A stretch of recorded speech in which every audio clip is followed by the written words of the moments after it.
Good morning everyone, আমার এই ছোট্ট চ্যানেলে সবাইকে স্বাগত। আজকে আমি একটা হাই প্রোটিন ব্রেকফাস্ট বানিয়েছিলাম, তো ভাবলাম সবার সাথে শেয়ার করি। ভয়েস ওভার দেওয়া হয় না, তাই ভাবলাম আজকে দিই। তো সকালটা বেশ ফুরফুরে ছিল, শীতও আসছে। তো সকাল সকাল ভাবলাম একটু হাই প্রোটিন কিছু খাওয়া যায়। যারা ওয়ার্কআউট করে তাদের জন্য তো খুবই ভালো, যারা ঘরে কাজ করে তাদের জন্যও খুব ভালো। যাই হোক, একটু বেসন ছিল, বেসন আর একটু আটাও দিয়েছিলাম, আর একটু ডিম গুলিয়ে নুন আর একটু পেঁয়াজ দিয়ে লঙ্কা দিয়ে হালকা করে ঘি দিয়ে এটাকে একটু ফ্রাইং প্যানে এপিট এপিট করে সেঁকে নেব। খেতে এটা বড্ড ফ্লাফি আর বড্ড সুন্দর হয়, সফট, একদম ভালো লাগে।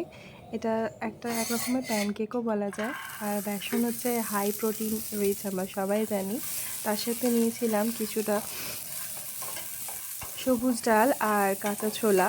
এগুলো কাঁচা ছোলা তো হাই প্রোটিন, সবাই জানে। তাই হোক, এগুলো ফ্রিজে ছিল তাই এগুলোকে একটু সতে করে দিয়েছিলাম। সাথে নিয়েছিলাম একটা এগ পোস্ট ছাড়া ব্রেকফাস্ট মাঝে মাঝে ইনকমপ্লিট লাগে।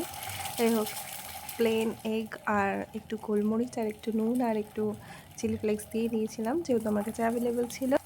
এগুলো সব থেকেই মোটামুটি আমাদের প্রোটিনটা আমরা সকালে ব্রেকফাস্টে প্রোটিনটা পেয়ে যাব। যাই হোক, দেখতেও এটা খুব সুন্দর লাগে, খেতেও খুব ভালো লাগে।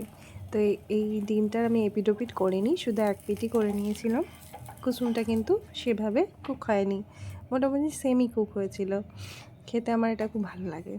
যাই হোক, তৈরি হয়ে গেছিলো আজকে আমার হাই প্রোটিন ব্রেকফাস্ট। সাথে নিয়ে নিয়েছিলাম একটুখানি সস, যেহেতু আমি চিলাটা সস দিয়ে খেতে ভালোবাসি, সেজন্য ইটস অপশনাল। এই যে ডিম পোস্টের এই জায়গাটা আমার ভীষণ প্রিয়। যাই হোক, সবাই একটু ট্রাই করে দেখবেন, খেতে দারুণ লাগে। আর ভিডিওটা ভালো লাগলে লাইক, শেয়ার অ্যান্ড কমেন্ট করে দেবেন। Thank you for watching.